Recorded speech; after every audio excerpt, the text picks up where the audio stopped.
Inshallah ta'ala, this is going to be a summary and a revision of the book that we studied, Manzumat Al-Bayquniyyah. So the author rahimahullah, he said, أبدأ بالحمد مصليا على محمد خير نبي أرسلا وذي من أقسام الحديث عدة وكل واحد أتى وحده أولها الصحيح وهو ما اتصل إسناده ولم يشذ أو يعل يرويه عدل ضابط عن مثله معتمد في ضبطه ونقله والحسن المعروف طرقا وغدت رجاله لا كالصحيح اشتهرت وكل ما عن رتبة الحسن قصر فهو الضعيف وهو أقساما كثر وما أضيف للنبي المرفوع وما لتابع هو المقطوع والمسند المتصل الإسناد من راويه حتى المصطفى ولم يبن وما بسمع كل راوي يتصل إسناده للمصطفى فالمتصل مسلسل قل ما على وصف أتى مثل أما والله أنباني الفتى كذاك قد حدثنيه قائما أو بعد أن حدثني تبسما عزيز مروي اثنين أو ثلاثة مشهور مروي فوق ما ثلاثة معنعن كعن سعيد عن كرم ومبهم ما فيه راو لم يسم وكل ما قلت رجاله على وضده ذاك الذي قد نزلا وما أضفته إلى الأصحاب من قول وفعل فهو موقوف زك ومرسل منه الصحابي سقط وقل غريب ما روى راو فقط وقل غريب ما روى راو فقط وكل ما لم يتصل بحال إسناده منقطع الأوصال والمعضل الساقط منه اثنان وما أتى مدلسا نوعان الأول الإسقاط للشيخ وأن ينقل عمن فوقه بعن وأن والثاني لا يسقطه لكن يصف إسناده بما به لا ينعرف وما يخالف ثقة به الملا فالشاذ والمقلوب قسمان تلا إبدال راو ما براو قسم وقلب إسناد لمتن قسم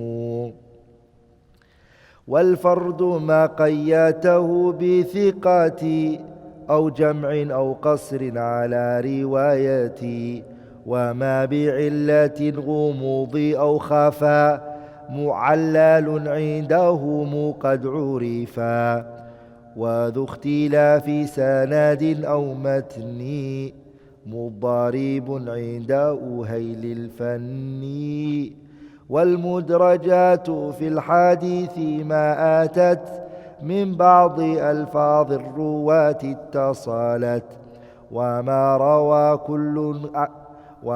روى كل قرين عن آخه مدبج فاعرفه حقا وانتخيه متفق لفظا وخطا متفق وضده فيما ذكرنا المفترق مؤتلف متفق الخط فقط وضده مختلف فاخشى الغلط والمنكر الفرد به راو غدا تعديله لا يحمل التفردا متروكه ما واحد به انفرد وأجمعوا لضعفه فهو كرد والكاذب المختلق المصنوع على النبي فذلك الموضوع وقد أتت كالجوهر المكنون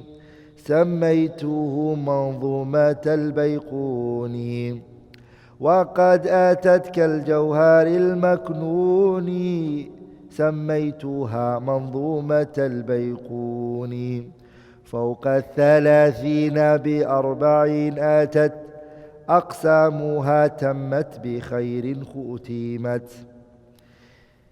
This is the nadam, the poetry, and it's 34 lines. I encourage you to try to memorize it. It's a beginner book, an introduction into the science of hadith. These, inshallah ta'ala, that you can see on the board is the main things that the author rahimahullah spoke about in this book. He didn't cover the entire science, but what he covered is the most essential things that a person needs to know. And these 29 are mainly what he mentioned in the book. And if you can define those 29 and also give an example for it, then you have a good start in the science of hadith. So inshallah ta'ala, we will whiz through this bi'idhnillah al-kareem. If we get time, I'll give examples. And again, as I said, if you can memorize the book, it will truly help you, because it is within the memorization of the book you would be able to define it. The definition, it comes through the book. So let's start inshallah ta'ala. The first one, which is as-sahih. What we said was, as-sahih is when there are 5 points present. A hadith is considered to be sahih when there are 5 things. 3 things have to be present and 2 things have to be absent. The first thing that has to be present is the chain of narration is connected. For a hadith to be sahih, the chain of narration has to be connected. The second thing is the narrators, they have integrity. The integrity of the narrators. And the third thing, inshallah ta'ala, is the precision of the narrators. So these 3 things have to be present. They should be found. So the chain of narration is connected. That's number 1. And number 2 is the integrity of the narrators. The narrators, they have integrity, adala. And the third thing is the narrator's precision. So 3 things: ittisalu sanad, adalatul ruwat, and dabtul ruwat. The chain is connected. The narrators, they have integrity, and also there's complete precision. 2 things have to be missing. The 2 things that need to be missing is shudud. There can't be any opposition. And the second thing that needs to be missing is illah. There can't be a hidden defect. So the 2 things that need to be absent is shudud. Shudud means opposition.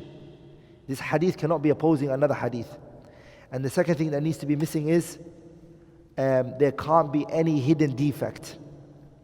There can't be any hidden defect. Then, if these 3 are present and these 2 are absent, then this hadith is considered to be sahih.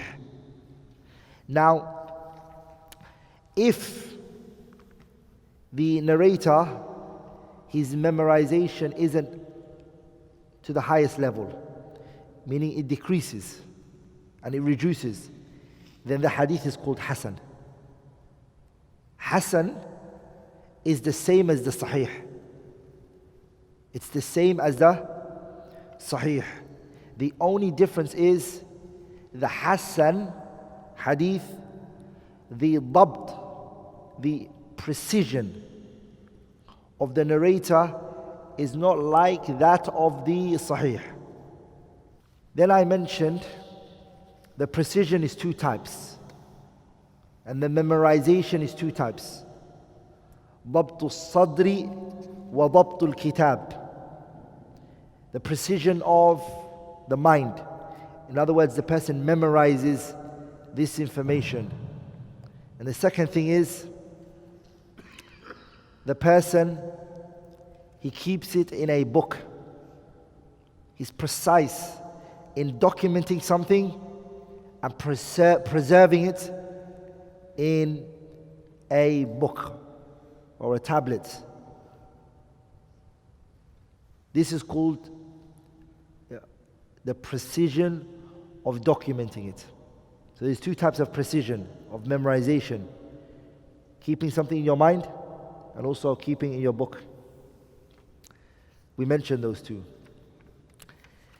Then the author rahimahullah, he went into al-marfu', which is the fourth. Al-marfu', al-da'if. Al-da'if is two things. A hadith is da'if because of one of two. And that is, if there's a disconnection in the chain. If there is a disconnection in the chain. There's a inqita', a disconnection in the chain. And also the second reason is, if there's a criticism towards the narrator in the hadith. Whenever you hear a hadith is da'if, is one of those two reasons. It's either disconnected, the chain is not connected, or there's a narrator who's in the hadith who's been criticized for one thing or another. Okay? Then this hadith is now classified as ad-da'if, weak. Okay? It's what? Ad-da'if.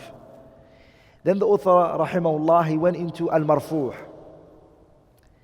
What we said al-marfu' is when three things, and if we extend it even bigger, when five things are being attributed to the Prophet ﷺ. Then al-marfu' means when five things are being ascribed, attributed to the Prophet ﷺ. Five things. Al-marfu' is when five things are being attributed to the Prophet ﷺ. It's mainly three, but some scholars they say no, there's extra two. So the first thing that is attributed to the Prophet ﷺ is a speech. So any speech that he said ﷺ, and they say that the Prophet said this, is called marfu'. The second thing is the Prophet ﷺ's actions and what he did ﷺ. His af'al. And the third thing is that which he approved of and he consented to. He approved of it. Someone else did it and he saw it ﷺ, and he approved of it. Those are the three main things that are considered to be marfu'. Mainly these are the three. These are the three main things that are considered to be what? Al-marfu'. But there are two extra things that the scholars add on to it, is the way that the Prophet looked, his appearance. So they say that the way that the Prophet looked, his appearance, is marfu' as well. And the fifth is his mannerism. Salawatullahi wa salamun alayhi.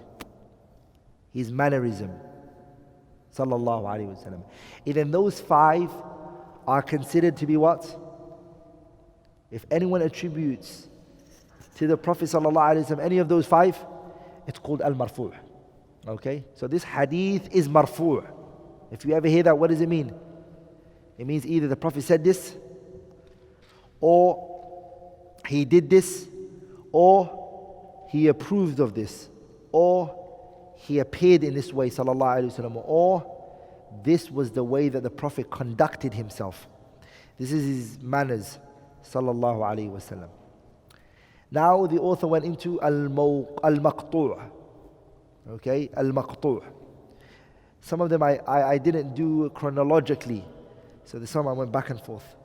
So forgive me, inshallah. Al-maqtu' means that which is attributed to the students of the companions, who are called what? Not the companions. The students of the companions are called what? Tabi'een. Then whatever is attributed to the tabi'een, it's called al-maqtu'. Whatever has been ascribed, attributed to the companions is called what? It's called al-maqtu'. Sorry, the students of the companions, the tabi'een. Whatever is attributed to the tabi'een, are we all together? The tabi'een, whatever is attributed to them is called al-maqtu'. Are we all together, brothers? What is it that can be attributed to the companions? Two things. And some scholars, they say three things.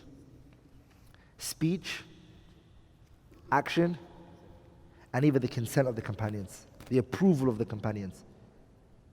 Sorry, the tabi'een. Here, we're not talking about sahabas. We're going to come to sahabas. This is the sahabas. This is maqtu'. What are the things that can be attributed to the tabi'een? Three things. Okay, three things. Speech, action, and approval, consent. Any speech that is attributed to a tabi'i, the student of the companion. By the way, brothers, you have to know these words. The tabi'i is the student of the companion. It's a person who met Abu Bakr and Umar and Uthman, for instance, but never met the Prophet. It's called a tabi'i. Are we all together? Or he met any companion. It doesn't have to be Abu Bakr or Umar. Any companion he met, he's called a what? He's called a tabi'i. He's called a what? A tabi'i. Whatever is attributed to the tabi'i and ascribed to the tabi'i, it's called al-maqtu'. And al-maqtu', brothers, means, if you hear in a scholars saying hadith, this is maqtu', you need to understand it means it's something that's been attributed to a tabi'i. Okay? The student of the companion. And what is it that can be attributed to the tabi'i? Speech, action, and the approval. The approval is highly disputed. Are we all together? But anyways, let's say even the approval. Okay? Huh? Tabi'i. We're on this one. And then the author, rahimahullah, he went into something called al-musnad. He went into al-musnad.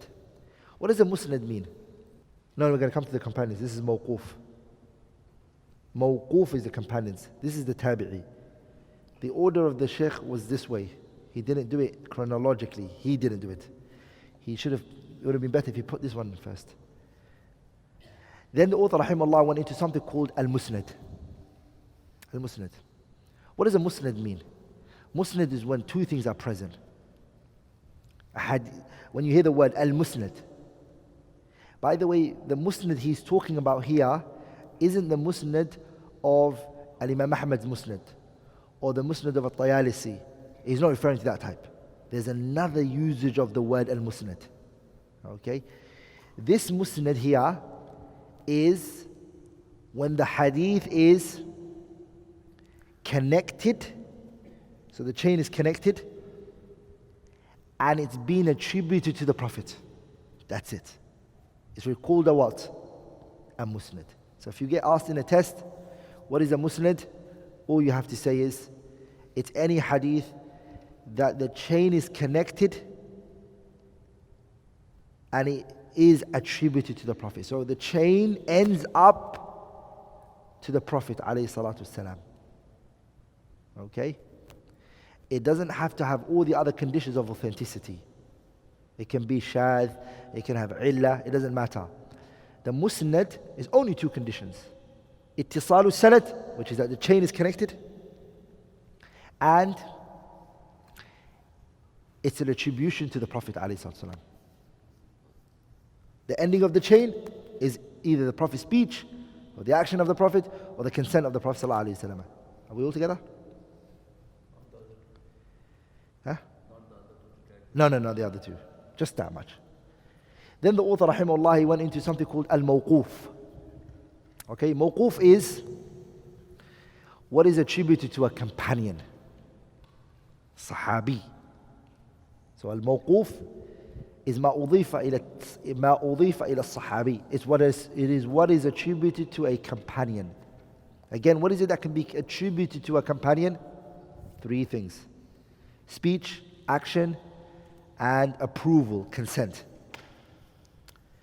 So whatever statement that Abu Bakr or Umar or Uthman or Abdullah ibn Abbas or Mu'adh ibn Jabal or Zayd ibn Arqam, whatever they said is called mawquf. Whatever they did is called mawquf. Whatever the Sahabas did is called mawquf. So here you have to understand, these are the 3 people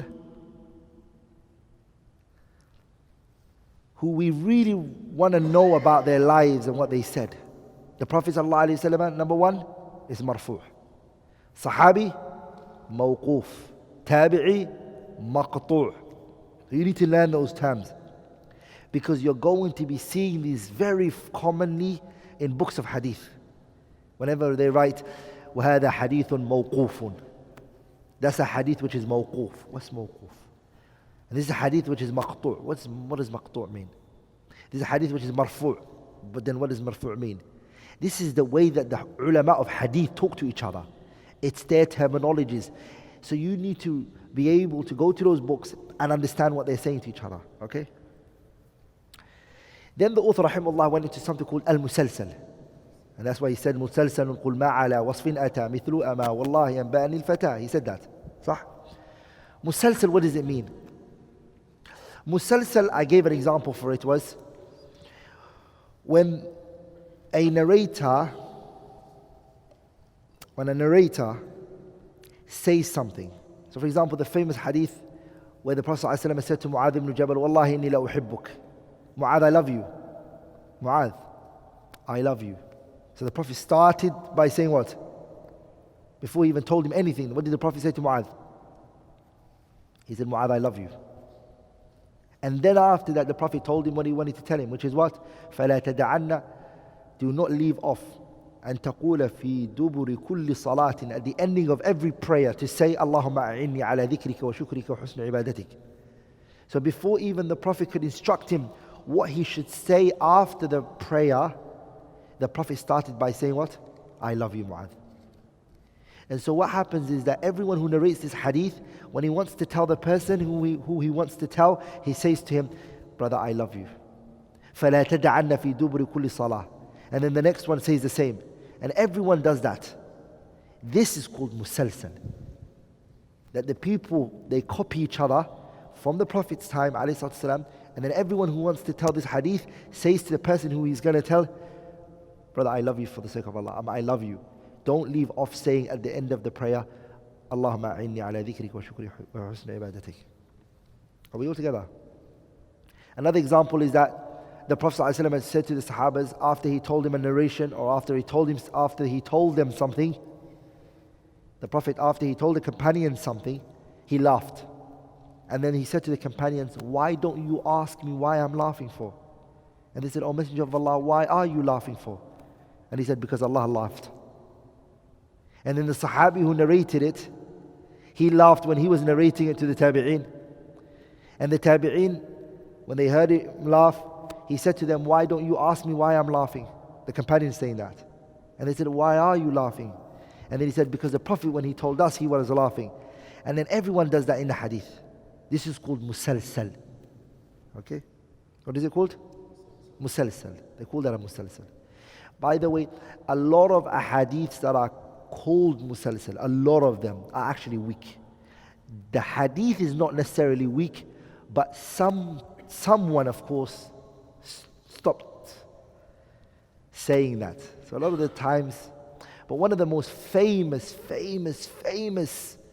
hadiths as the musalsal is the famous hadith, الراحمون يرحمهم الرحمن ارحموا من في الأرض يرحمكم من في السماء. The musalsal of this hadith, which is that, is called musalsalun bil awwaliyah. which is that the early scholars, if someone came to them, the first hadith they would narrate to him before anything else was this hadith. And so it became a trend of, before I even teach you any knowledge, I will give you this hadith. Are we all together? So it became a trend like that. This is the most famous one when it comes to the musalsal. Then the author, rahimahullah, he went into Al-Aziz. Aziz is two people narrate the hadith in all of the chain. Two companions, two tabi'een, two tabi'i tabi'een, هكذا. The Aziz is what? مروي اثنين أو ثلاثة. Two or no, it's two, sorry, it's the narrating of two, sorry. That's true, we're not going to take three. It's only two.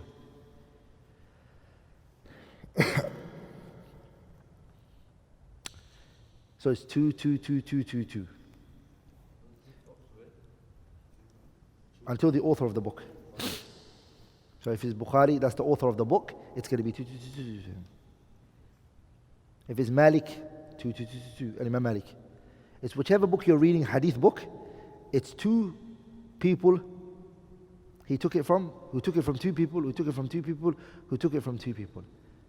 And there's many hadith like that. One of the most famous hadith is إن الله لا يقبض العلم انتزاعا ينتزعه من صدور الرجال ولكن يقبض العلم بقبض العلماء حتى إذا لم يبق عالما اتخذ الناس رؤوسا جهالا فسئلوا فأفتوا بغير علم فضلوا وأضلوا. Hadith Abdullah ibn Amr ibn As. The hadith is Aziz or Mashhur, one of the two. I'm not too sure, but I think it's Aziz. The 10th one he went into is Al-Mashhur. Mashhur is 9 to 10, roughly, in the chain. So it's either any number between 9 to 10 in the chain is considered Mashhur. So let's say there's 5 here, there's 9 here, there's 4 here, there's 6 here, there's 8 here. This is considered Mashhur. Sorry, what did I say? I said 9 to 10. I'm sorry. 3 to 10. 3 to, from number 3 to 10, sorry. And anything beyond 10, it's what they call al-mutawatir. Mutawatir means multitude narration. Now, hadith is, mashallah, 10 plus. Are we all together? Now then, the author, rahimahullah, went into something called at-tadlis. What does tadlis mean? Tadlis means that there is a person in the hadith who is basically dropping someone out of the hadith. So there's an individual in the chain of the hadith, in the sanad, when you read the hadith's chain. But what he's doing is, he's dropping someone out. He's throwing someone out of the chain. And what he's then doing is, he's bringing two people who didn't meet each other, and he's transmitting it with the word an, or even him. So for example, I heard something from Ilyas, who then heard from Ashraf. Okay? I don't want to mention Ilyas. I don't want to mention him. For many different reasons. But I don't want to mention him. So what I do is, I jump to Ashraf, but I don't say حدثني or أخبرني or أنبأني. Because if I say حدثني, which means he told me. Well, Ilyas is the one who told me. Ashraf didn't tell me. But I just want to dismiss him. What do I want to do? I want to dismiss him, but I can't say he told me. I'd be lying. So what do I say? I say he said, or from him, which isn't a lie. But the question here is, from him or he said, the question is it directly to you or not? Does that make sense? And so I am now known as a person who does tadlis. I do tadlis, which is I drop out people, and there are scholars who used to do that. Okay? They used to do that. Then the author, rahimahullah, went into something called Al-Mubham. Al-Mubham is a hadith where there's a person who's unknown. Okay? He hasn't been named. This narrator has not been named. And Ibham, brothers, by the way, the word Mubham means ambiguity, unknown. You all know that. The iPhone, unknown caller. صح? The unknown caller. Yeah, in Arabic language, it's called Al-Mubham. Mubham, you don't know. It's unknown. It's anonymous. Okay? You all know the famous ahadiths that come. جاء رجل إلى رسول الله. A man came to the Prophet sallallahu alaihi wasallam. صح? You all know that, right? So we don't know who this man is who came to the Prophet sallallahu alaihi wasallam. We just say a man came to the Prophet. This is called Mubham, anonymous. Now pay attention to this. If the ambiguity or the anonymity, yeah? Anonymity, yeah. Is a companion, and the one we don't know is a companion, then it doesn't harm the hadith. It doesn't harm us. The fact that we don't know it's a companion, or which companion it is, it doesn't matter to us. Okay, this is important. But if the one we don't know is anyone other than the companion, we want to know. We need to know. We need to know his name. We need to know where he was born. We need to know things about him. But if we hear a man came to the Prophet, it doesn't bother us who this man is that came to the Prophet. The reason is because he's a companion, and the companions are reliable to us. And there's more discussions regarding that. The author, rahimahullah, then went into the 13th point, which is al-ulu wal-nuzul. This is very easy. This is when we spoke about a short chain and a long chain. Al-ulu means the scholar narrating a hadith in a very short chain. In other words, between him and the Prophet is 3 people. But in another chain or another hadith, there's 6 people between him and the Prophet. So what were you going to say? You're going to say his hadith here is nuzul, I mean, it's between him and the Prophet, it's only 3. Like Imam al-Bukhari. And in Imam Bukhari, you find some places in his Sahih, he's got between him and the Prophet 6 people in some hadiths. Are we all together? No, not the same hadith. In another hadith. So in this hadith, he's what? He's got al-ulu. Al-ulu is the first word. It's high. And there's nuzul, which is low. Sahih? And the reason why this is looked at is because the more people in the chain, the bigger chances of it being weak. And the shorter, the better.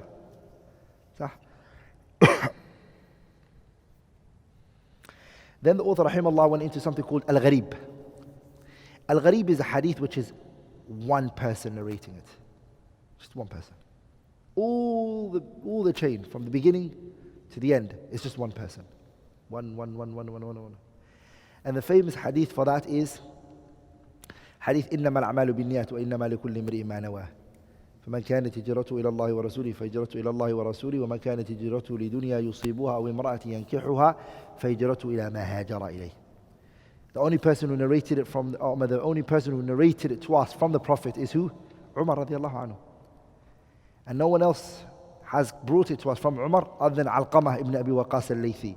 And no one else narrated it from Alqamah ibn Abi Waqas al-Laythi to us than Muhammad Ibrahim al-Taymi. And then Muhammad Ibrahim al-Taymi, Yahya ibn Sa'id al-Ansari, and from Yahya ibn Sa'id al-Ansari, it became. But before that, it was one. Are we all together? This hadith is called gharib. Gharib means strange. One.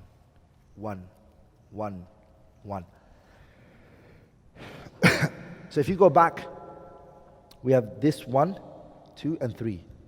This one was what? Aziz, 2, 2, 2, 2, 2, 2. Mashhur was what? 3, 2, 10. And Al-Gharib is what? 1, 1, 1, 1, 1. All three of these, 1, 2, and 3, all three of them are called Ahad.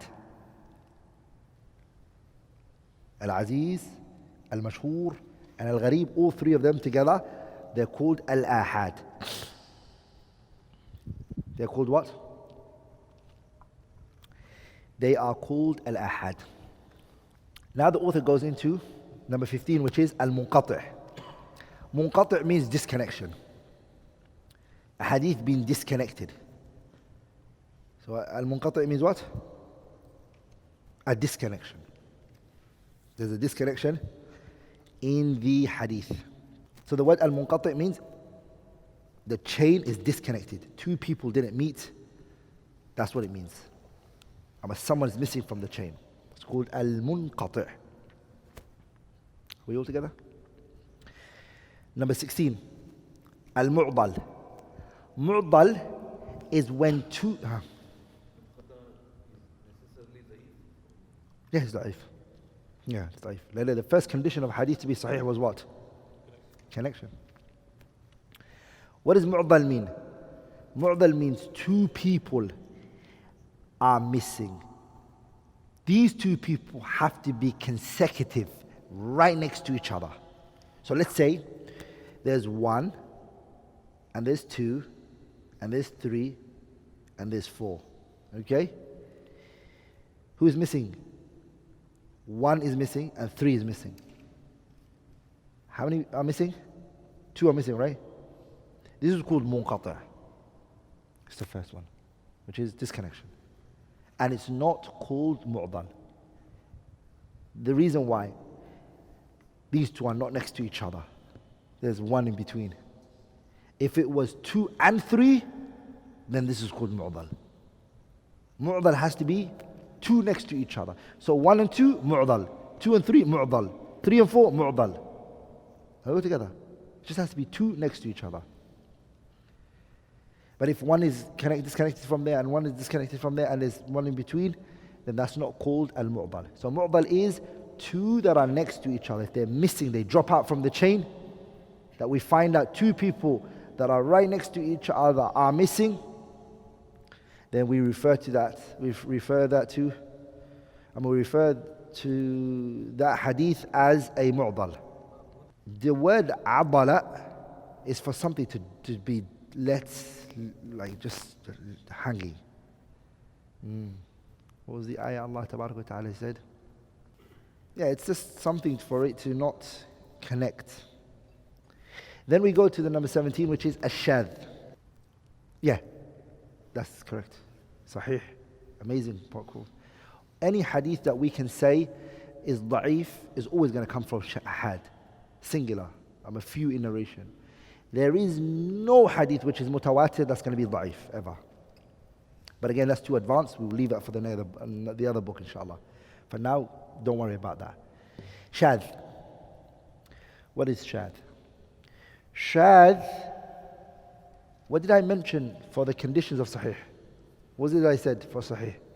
I said 3 conditions have to be present and 2 need to be absent, right? What were the 2 I said that have to be absent? Opposition, right? This is opposition. So that word is just called opposition. Okay? Shadh means opposition. That this hadith seems to be having another hadith opposing it. So this opposition shows someone did a mistake here. It's impossible for the Prophet ﷺ to say right and another hadith he says left. It's impossible. He does not contradict himself. There is a mistake in one of the narrators. Maqloob. Maqloob, as I said, is when a hadith goes back to front. It goes back to front. And that happened in one of the hadith in Sahih al-Bukhari. When the hadith mentioned the 7 who Allah is going to give a shade, سَبْعَةٌ يُظِلُّهُمُ اللَّهُ فِي ظِلِّهِ يَوْمَ لَا ظِلَّ إِلَّا ظِلُّهُ. 7, Allah is going to give them a shade the day when there is no shade. And from the 7 that were mentioned is a man who gives with his right hand, so much so that his left hand is unaware of what his right hand is given. Sah? But what happened to that hadith was, in Bukhari, it fell in there back to front. So it came out to be what? A man who gave out with his left hand, so much so that his right hand doesn't know what his left hand gave. And that is maqloob, back to front. Okay? That's a maqloob. Okay? The word al-fardu is the same as the word al-gharib. Okay? The word al-fardu and al-gharibu are the same. They are synonyms. So I don't know why I wrote that. It was I didn't have to write that. Okay? Al-fardu is the same as al-gharib. They are interchangeably used. Number 20. Al-mu'allal. What did I say when I was speaking about the sahih? There were two things I said that need to be absent from the sahih. What were the two things I mentioned? Opposition was number one, and the second one was what? A hidden defect, right? Mu'allal is a hidden defect. Mu'allal is a what? It's a hidden defect. And I mentioned when I was speaking about this that the concept of mu'allal, a hadith which has a illa in it, a hidden defect, it's not something that any individual can come up on or recognize that this hadith has a hidden defect. This is where the baby student of knowledge, or the beginner, or the student of knowledge, and the great mountains of knowledge in hadith, this is where they go separate roads. Are we all together? This knowledge of ilal is not for anybody and everybody. There were limited people who knew it because of how deep it was and how it required extensive experience and living with the hadith for so much that the hadith becomes second nature for you. That you can sniff through the hadith's authenticity and weakness. You know a man who works at who sells jewelry, gold. He knows gold. He grabs it with his hand like that and he'll say, roughly this is how much it weighs. If you ask him, how do you know? Tell me that. It's experience. He may even look at the gold like that and say, this is fake gold. Take it back. But you haven't even checked. I know it. If you ask him, how do you know? Experience. Are we all together, brothers? These ulama have reached a level in living with the hadiths, working in the hadiths, authenticating, grading, studying, revising hadiths, memorizing it, going over it again, memorizing it, going over again, that they realize how the Prophet speaks, alayhi salatu, and the ways his words are, and his flow, alayhi salatu, and how he articulates his points. That when they hear a hadith which is weak, they sense it before they even check the chain, and before they sift through its, they already know that this is not the way the Prophet ﷺ spoke. Are we all together? And of course, it's a science. There are principles that they've put down for it. But even then, when you look at it, it's just, they were deep in their knowledge. Al-Imam Ahmad, for example, Abu Zur'at al-Razi, Abu Hatim al-Razi, Al-Imam al-Bukhari. These were the people that were the ulama of ilal. Then we go into al-Muddarib. Muddarib means contradicting. Al-Muddarib. What does al-Muddarib mean? It means contradicting. We know that the Prophet ﷺ's speech does not contradict itself. And we know Allah Azza wa Jalla definitely speech does not contradict itself. So we find a hadith that somehow, for whatever reason, and whoever was that did it, there's a contradiction here. That's called Muddarib. And we spoke about a bit more about it when we were teaching it. Shadh is an opposition. For example, this hadith is opposing this hadith. There doesn't have to necessarily be contradiction. There might even be an additional information in this one. Just additional information. That's not in there. Like in the muddarib, there's a tanaqud, there's a contradiction. Are we all together? Huh? Within the hadith itself, yeah. No, not the Quran, this is a hadith. Ash-shadh, pay attention. Shadh is broad. It's broad. Every muddarib, are we all together, brothers? So shadh is what? Is very broad. Two hadiths that are going against each other, opposing one another, can be a contradiction. And it may not necessarily be a contradiction. Are we all together, brothers? Maybe I'll give you an example of shadh.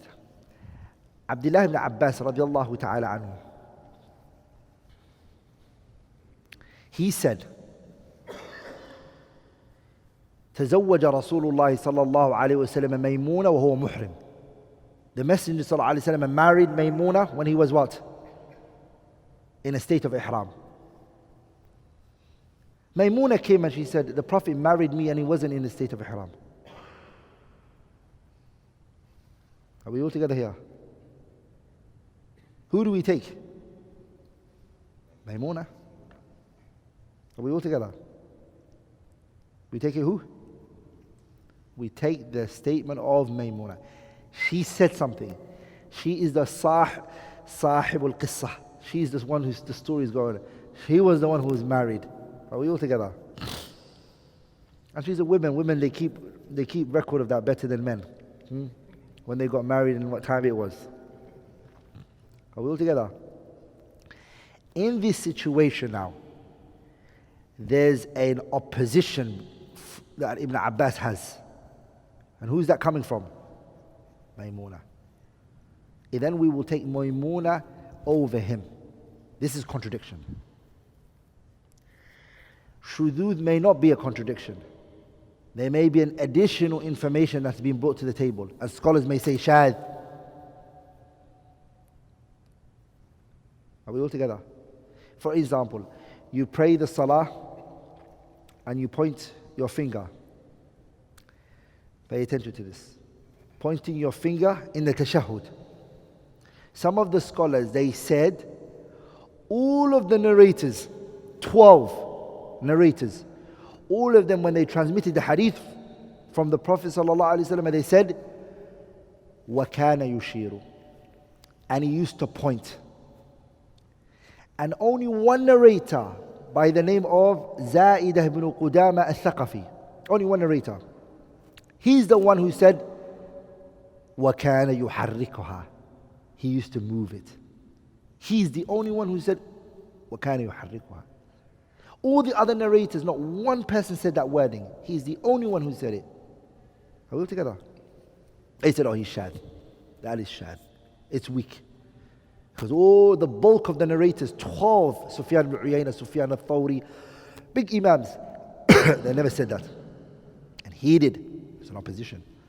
So now what we're finding is, the shudud is what?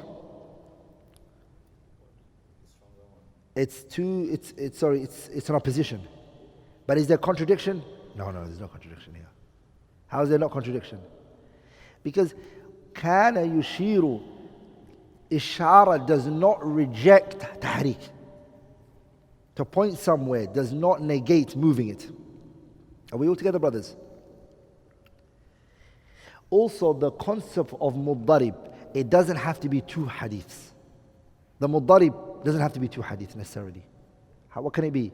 It can be one hadith. Within that one hadith, there's iddirab. Are we all together, brothers? Hadithun wahidun yaddaribu ba'duhu ba'da. The beginning and the middle are mixed. The beginning and the ending of it is contradicting one another. Are we all together? Like for example, كل أمر ذي بال لا يبدأ فيه ببسم الله فهو أبتر فهو أقطع فهو أجدم. Those three wordings are all the hadith. They've come in all of those wordings. This hadith is weak because it's muddarib. It's contradicting one another. How can it be فهو أجزم and فهو أبت? It can't be all of those at the same time. Are we all together? Anyways, it's contradicting. Okay? Number 22. Al-Mudraj. What does Mudraj mean? Mudraj means when the statement of one of the narrators gets put into the wording of the Prophet ﷺ. In other words, what happens is the hadith of the Prophet, they emerge in there, or they add in there the statement of one of the narrators. Okay? Pay attention to this. And an example for this is the famous hadith that my ummah will be coming the day of judgment, غُرًّا مُحَجَّلِينَ مِنْ آثَارِ الْوُضُوءِ, that my ummah will come the day of judgment and they will be glowing from the wudu that they have done. Abu Hurairah added into this hadith something that came from him, that the people thought that the Prophet said it. فَمَنِ اسْتَطَاعَ مِنْكُمْ أَنْ يُطِيلَ غُرَّتَهُ فَلْيَفْعَلْ. That is not the statement of the Prophet. That's the statement of Abu Hurairah. Whoever from amongst you can lengthen the water in the wudu, then let him do so. That statement, a lot of people confuse it with being the Prophet's statement, but it's not. It was Abu Hurairah's statement. And a lot of the times this happens, mudraj, when a narrator is narrating a hadith and he doesn't tell the people, stop, I want to say something, and go back to the hadith. So they think that all of this is the Prophet's statement, so it gets in there. Okay? And how would the scholars know it? Because not every student is going to write it down. Some students are alert, so they know which one is which. And then later we will find it from their narration of the companion. That's mudraj. Al-Aqran. Aqran is easy. Aqran is contemporaries. It is two people who share two things. Al-Aqran is if you have two things with someone. Number one, you have the same shaykh as this person. You both are Aqran, your contemporaries. He's your associate. Or you are both the same age. Okay? You're both the same age. If any of those two happen, you are both called Al-Aqran. Al-Aqran means contemporaries. You're contemporary to each other. You either took from the same sheikh or you're the same age. Al-Mudabbaj. Hey, now I'm going to test you guys, the last portion, inshallah. Hey, who knows what a Mudabbaj is? Yeah? The narrators? Huh? The narration is from the Akram. It's from the? Akram. Aqran. Jameel. Allahumma barik. We just took that two people are contemporaries, right? Two people are contemporaries. If they narrate from each other, the students are narrating from each other. This is called mudabbaj.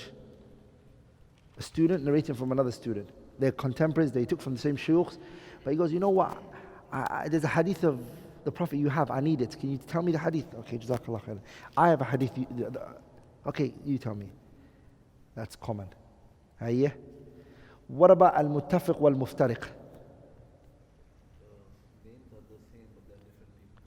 The names are the same, but they're two different people. That's this one, okay? That's mu'talif wal-mukhtalif. Al-muttafiq wal-muftariq means? No. It's a name that the only difference between the name is the dots. Are we all together? So this one is, you're right. So Abbas and Ayyash, what's the difference? That's Abbas and this is what? Abbas and Ayyash. The only difference is the dots, right? Ayyash and Abbas, two different names. How do you know which one is which? If you don't write the dots. Remember, they never used to write the dots. So now he's talking to you about the issue of. So that's called al-muttafiq wal-muftariq. Two different. Another example of al-mu'tarif wal-mukhtalif is that there are two people, same name. So this one goes to this one, right? Al-muttafiq wal-muftariq is two people who have the same name. So, am I right? Khalil ibn Ahmed. There are like 6 or 7 people called Khalil ibn Ahmed. Which one is which? They have the same name, but different people. So Khalil ibn Ahmed al-Farahidi, for example, is one of the most famous ones. Sheikh Sibawi. So it's like they have the same name and their parents are the same name, but they're different people. Not to confuse one with the other. Hay munkar. The author, rahimahullah, the choice that he gave, we kind of dismissed that. We said, no. The best for munkar is a person who's weak. Write this down, it's important. Munkar is a person who's weak. He's what? He's weak. And then he's opposing other people. He's already weak. And then he's opposing again. So he's got 2 problems here. He's weak and then he's opposed. That hadith is called munkar. Lakin, if someone whose memorization is good and he opposes, it's called shadh. Okay? Someone whose memorization is good, he's a good, and then he opposes, it's called shadh. But if his memorization is weak and then he opposes, it's called what? Munkar. Munkar al-Hadith. What about al-matruk? The view that we're pushing for al-matruk is it's the one that's left. But why is he left for? Why is he abandoned for? Why is he left? No, that's mawdu', we're going to come to it. Al-matruk is the person who has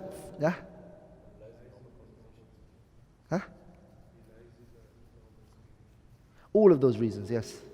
So the matruk is the person who's muttahamun bil kadhib. He's suspected to lie. He lies in his normal day-to-day conversations. He's never been caught lying about the Prophet ﷺ, but he lies in his day-to-day conversations. His hadith is called al-matruk, yutrak. But the one who is caught lying about the Prophet ﷺ is called what? Al-mawdu'. Kadhab, and that hadith is called mawdu'. He's lying about the Prophet ﷺ. Also the matruk can be fuhshul ghalat, the one who is excessive mistakes. Like out of 100, he gets 10% right. Or 5% right. That person's hadith is also matruk. It's abandoned. It's what? It's abandoned. This is what we took in the essentials for the Al-Bayquniyyah. If you've taken this on board, then inshallah ta'ala, when the test comes, you should be able to answer it, inshallah ta'ala, which is next week, right? Yeah?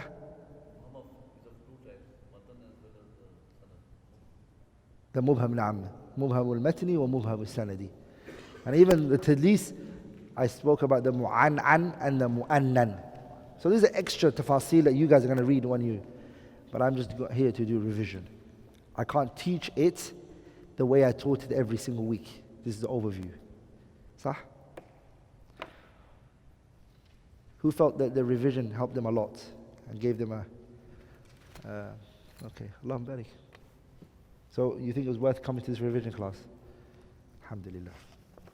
Anyone have any questions?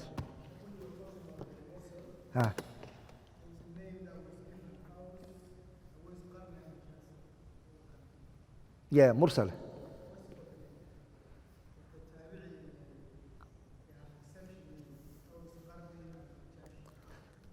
Yeah, so beautiful. The question is that if a tabi'i lived at the time of the Prophet ﷺ but never saw the Prophet, and he's not a tabi'i. There's another name. Hey, does anyone remember it? Just in case you guys know it. A person who lived at the time of the Prophet. He could have seen the Prophet, but he never saw the Prophet. I said he's generally not given the term tabi'i. Not a sahabi now. Yeah? Mukhdarim, sahih. A mukhdarim is a what? It's a person who is عاش في زمن النبي صلى الله عليه وسلم. He lived at the time of the Prophet. مخضرم. Al-Mukhdarim is a person who lived at the time of the Prophet صلى الله عليه وسلم, could have seen the Prophet, but he never. He is a tabi'i because he never saw the Prophet, but there's a name they give to him which is Mukhdarim. Al-Maqlub. Al-Maqlub is when the hadith goes back to front. So the hadith, it should have been that you give with your right hand and your left hand doesn't know what your right hand gave. Bukhari, by accident, he wrote in his Sahih, you give with your left hand. That's incorrect.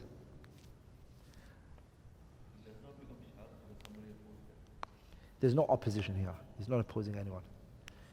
It's just clearly seen. Yeah, there is another hadith, but the scholars, they can see that this is a mistake from the narrator. One of the narrators did a slip of the tongue or mistake like that. So munkar is a weak person opposing a strong person. Yeah. A strong person opposing a weak person. Yes. Now, a strong person opposing another strong person. Strongest or stronger. That is mudarrib, right? Stronger person, strong. Thika and thika is mudarrib. Thika people are opposing each other. That's mudarrib. Which one? Two people who are thika and opposing each other. Uh-huh. Then that's mudarrib. Muddarib. Muddarib is contradiction. But don't say the word opposition. Forget opposition. Muddarib is just contradiction when the hadith contradicts itself. They don't have to be opposition. Yeah. So Shah is two thika people contradicting. Naam. Two thiqah, like one is greater. Or one is more. Like in munkar, is someone whose hadith was not even going to be taken in the first place.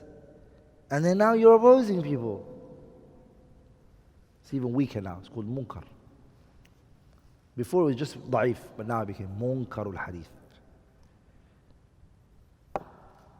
Any other questions? Hi. And mursal hadith is ما أسنده التابعي إلى رسول الله. Mursal is when a tabi'i says قال رسول الله. Mursal. I did write mursal? Did I? On the board here.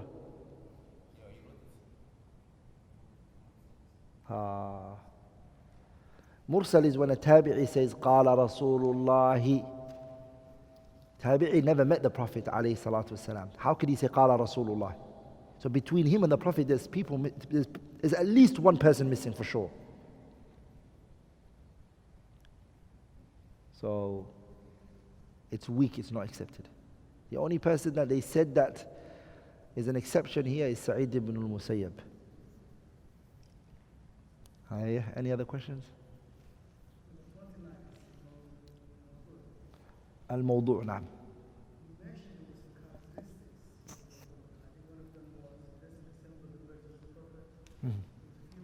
Yes. You want to mention that there? So the mawdu', how do you recognize the hadith which is mawdu'? أن يكون كلامه لا يشبه كلام الأنبياء. The speech doesn't look like the speech of the prophets. What else did I mention? The hadith itself is batil in and within itself. The hadith, it opposes the clear Quran.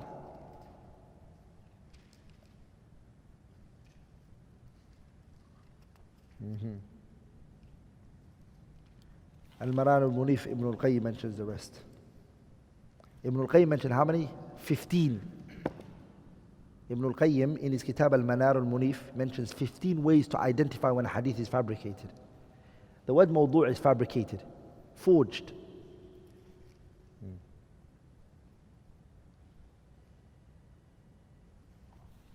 Hiya, any other?